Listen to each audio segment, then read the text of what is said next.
បាទសួស្តីបងប្អូននៅក្នុងវីដេអូនេះយើងមកសិក្សាអំពីពាក្យផ្សំណាអូខេបងប្អូនមកមើលពាក្យឧទាហរណ៍របស់យើងមកបាទពាក្យទី1យើងអានថា life បាទ life គឺយើងសំដៅលើជីវិតណា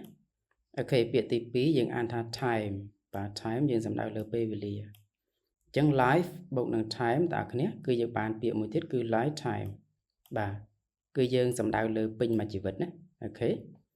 បងប្អូនមកមើលពាក្យផ្សំទី2មកបាទពាក្យទី1នេះយើងអានថា real បាទ real គឺពិតបាទយើងសំដៅលើពិតណាពាក្យទី2គឺ life បាទជីវិតណាអូខេ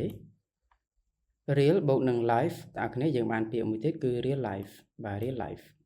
គឺយើងសំដៅលើជីវិតពិតអូខេជីវិតជាក់ស្ដែងប្រចាំថ្ងៃណា real life អូខេបងប្អូននៅក្នុងវីដេអូនេះយើងសិក្សាអំពីបាទពាក្យផ្សំហើយការសិក្សាពីពាក្យផ្សំនេះធ្វើឲ្យយើងចេះពាក្យបានច្រើនណាបាទទាំងពាក្យមួយហើយនិងពាក្យបូកបញ្ចូលគ្នាចំពោះបងប្អូនដែលចង់សិក្សាអាច comment ពាក្យថារៀន